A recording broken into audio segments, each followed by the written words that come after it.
Hey everybody, welcome back to another World of Warcraft Dragonflight beta video. The devs have basically said that they are done with design and design iteration when it comes to the classes and their talent trees on the Dragonflight beta. Now obviously there's going to be some exceptions, a few classes here and there probably still do need some work, and I would expect to see a few things from them over the coming weeks.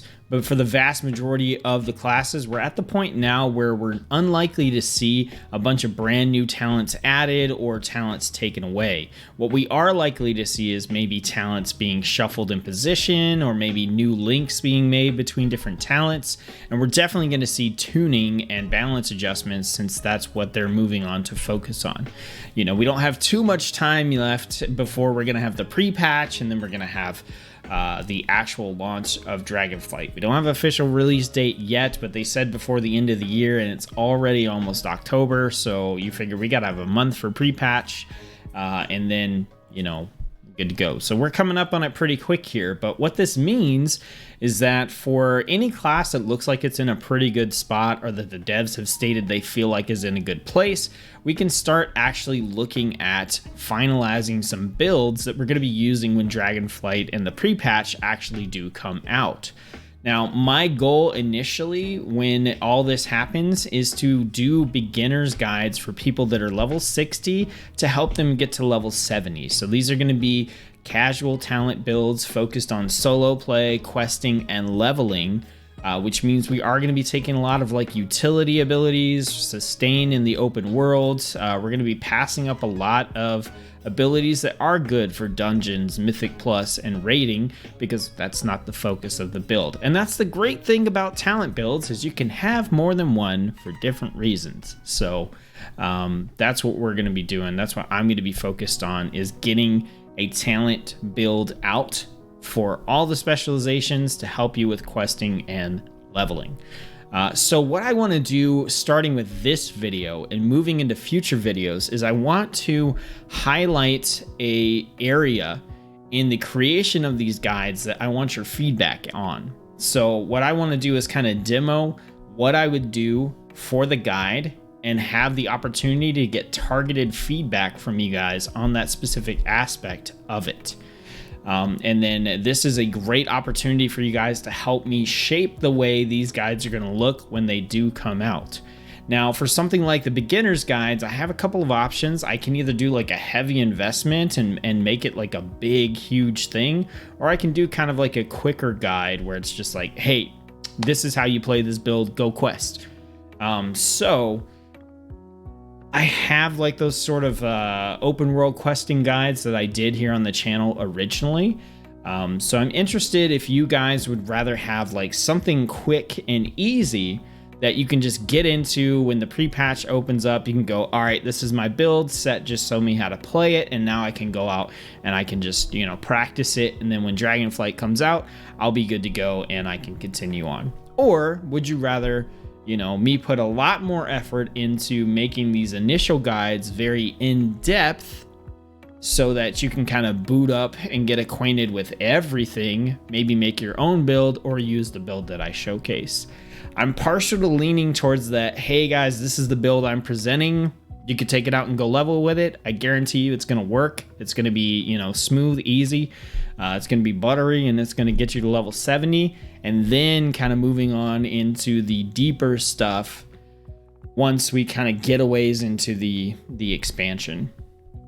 So that's the direction I'm leaning. So my first question for feedback here is, do you think that having this sort of quick start guides, essentially, that just give you a build and tell you how to play it, are going to be more effective for you when the pre-patch comes out, or if you would rather see a larger investment, which would mean the guides would come out slower into things initially. All right, so in this video, what I want to get feedback on is actually my UI setup and the way that I organize spells. Okay, so I know I had that initial question, but we're going to switch over here. So when it comes to the guides, like right now, what I want to do is I want to have my camera positioned so it's out of the way of my action bars, and also doesn't interfere with the tooltips for the abilities, so that you guys will be able to see those, okay? which I think I've got that in a pretty good position. Now, the next thing that I want to discuss is I am using a custom layout that I created using the new edit mode features for the UI that are available in Dragonflight and should come out with the pre-patch as well. Now, this is a layout that I will be able to share. So I'll be able to copy this to a clipboard. I'll be able to paste it into my guides so that if you want to use the same layout as me, you can. So you can literally just import this entire UI with the click of a button, just paste in and copy it. So that being said, I want to talk about the elements of the UI and how it's set up and see if you guys think that this is going to be a decent way to kind of, approach showcasing the abilities. So this is a combination of the way that I typically organize my abilities in these guides and also the way I organize my abilities for my hotkeys in OPI. I'm not using OPI in here, but I use certain hotkeys in OPI for certain rings that do certain things, and so I've kind of incorporated a little bit of that here as well. And if I were to go this route, I would make a video explaining the UI setup, and I would explain why things are where they are and what each hotkey and thing is for, like that. So I'm basically going to do that here and then gets feedback from you guys, okay? So for the most part, the UI I think is going to be fairly self-explanatory for everything that's not the action bars. I mean, I have my character bar here, the cast bars underneath. I have buffs and debuffs on the side. If I pick a target, they pop up over here, right where you can see them. And that's about as crazy as it gets in terms of the rest of the UI. Okay, so the action bars are what's more important. So let's start with the one over here on the side. So as you guys know, in my previous guides, I usually throw stuff over here that you don't actually need to use in combat. So stuff like Battle Shout buff, or stuff like a out of combat resurrection ability, or like Farsight on shamans, or just something that in the middle of combat, you're not gonna push these, right? I also do keep my mount up here, and I've got that hotkey to T, so that anytime I push T, I just mount up, and I could dismount as well. Okay, so this is basically the abilities we need to remember we have, but we aren't going to use in combat area. Okay, on this left side here, this small bar, the top row is all defensive abilities, and generally what I do is I either put the one that I'm going to use the most often on the right, or I order them by cooldown, depending on the class. And for example, if I was going to use all 4 of these all the time, then I would just put them in order by cooldown if they had a cooldown. And if they don't have a cooldown, I'd put them in order based on which one I think I'm going to use more. For example, Ignore Pain and Shield Block do not have a cooldown, but I would anticipate using Shield Block more often because you're just going to get meleeed a whole bunch when you're questing, and it's a good little buff to throw up for that. So I'd probably do Shield Block, Ignore Pain, then Last Stand because it has a 3-minute cooldown, then Shield Wall because it has a 3.5-minute cooldown. But in this case, since I don't anticipate spending my rage on Ignore Pain or Shield Block, I just stuck those at the end, still in order, and then put the abilities that I would actually be using the most with the one I'm going to use the most on the right. And I have that bound to a hotkey. Now, the same thing applies for the row below, except this is for offensive abilities and cooldowns that I'm going to use. So, for example, I have Ravager here as a offensive ability I'm going to use to increase my damage output. Okay, so the left side, top row's defensive cooldowns, and the bottom row is offensive cooldowns, or additional defensive or offensive cooldown or abilities that didn't fit on the main bar. Okay. Now over on the right side, I have this 3-rowed one, and this one kind of is the exact same as these over here in terms of the way I set it up, except I set the one that I'm going to use the most on the left, so that basically whatever I'm using the most is closest to the main action bar.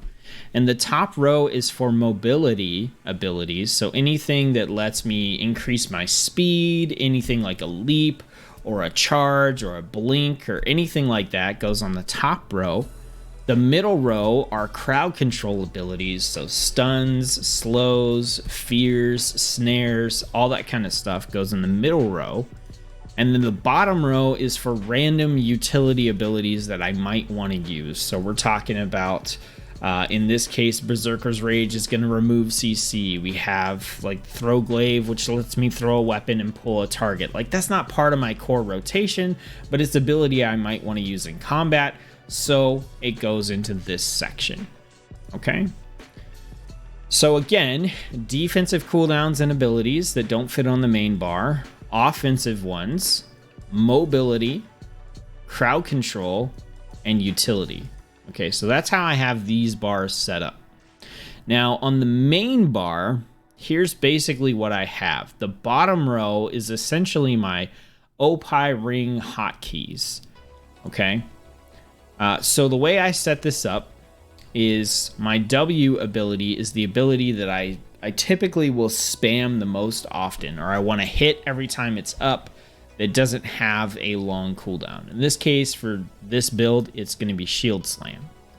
Okay. Q is the defensive ability I'm going to use the most often. In the case of Warrior here, it's going to be Impending Victory, but this could be like Flash of Light, it could be Regrowth, it could be, you know, the potion that you get, your healing potion on rogues. It could be anything like that that's going to be the main button I'm pushing all the time to recoup my health in or out of combat. E is going to be the offensive ability that I'm going to use the most. Typically the one that has a cooldown of 15 seconds or less. In the case of this build, I didn't have one of those, so I subbed in the next ability in my rotation. That would be the offensive ability I want to hit the most. It's like the priority offensive ability outside of the one that I'm spamming all the time.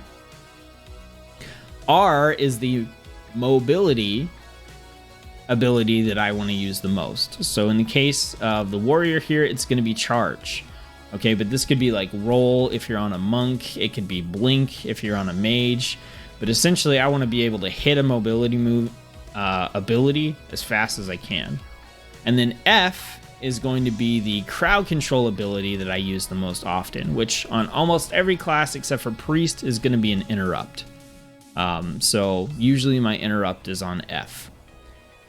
Then I have G as just a spare slot here that I can put anything into that I want to add into a hotkey that I can hit fairly easily.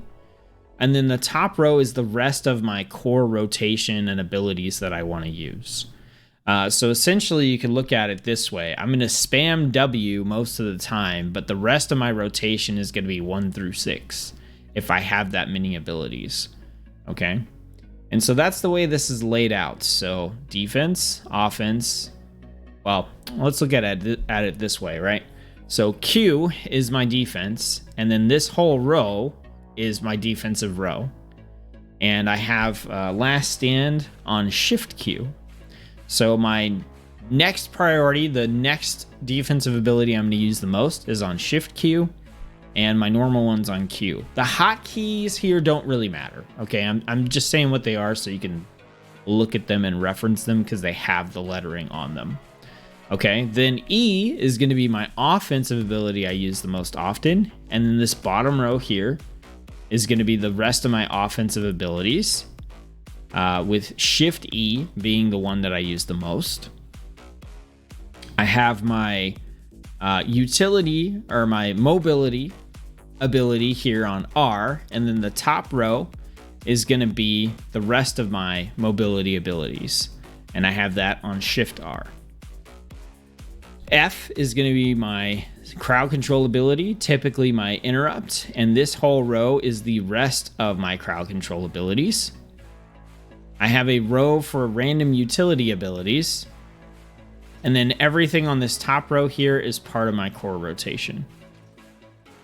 Now, I know I've explained this here, and I've kind of like like I said, this is going to be a rough explanation, right? I will get this in order and figure it out how to, you know, explain it in a more succinct and understandable way to people.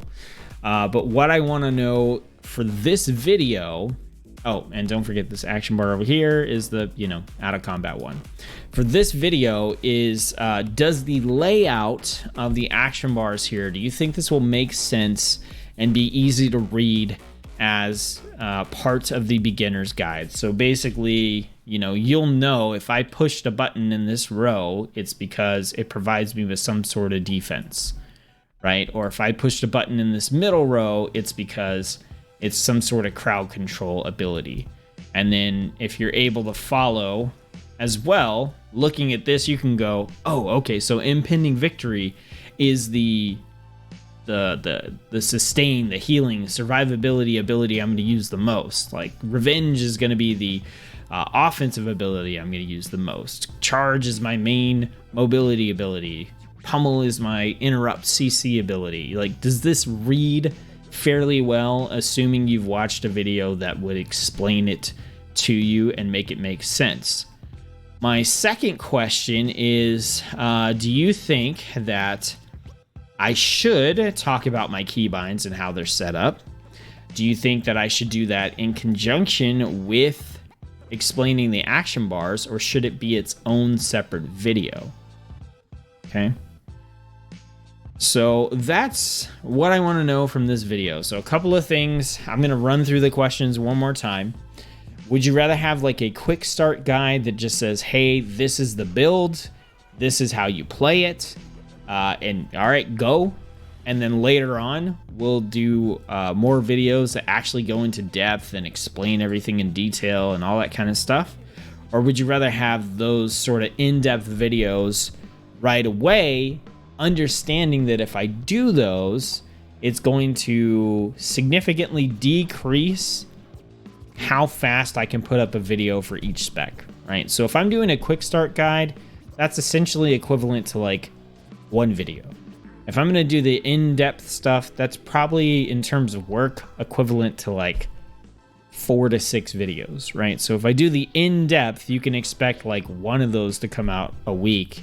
If I were to do the quick start stuff, I could probably do anywhere from 1 to 5 in a week. So that's, you know, that question. The next question is, do you think the layout of the UI here makes sense and is easy to follow and read, assuming that you've watched a video that kind of explained it? And then the last question is, you know, do you think I should go over my keybinds, and should that be a separate video or included in going over the action bars? Okay, so that's going to be it for this video. Please, please, please get in that comment section and let me know what you think. This is a huge, huge chance, okay, for you guys. I really need your help. Obviously, I can make the decisions myself, but I'm here to help you guys. I'm here for the community, and so I want to hear from you guys about what it is that you like. Okay, there's going to be more videos like this coming out in the future as well, where I'm going to ask you different questions about different stuff. So just focus on what we covered in this video, okay? Because we are going to cover basically everything else related to making these videos in future videos. All right, so thank you guys for your time. I hope you enjoyed the video. Thank you for watching it. I appreciate your feedback and thank you for it ahead of time. And I'll see you on the next video.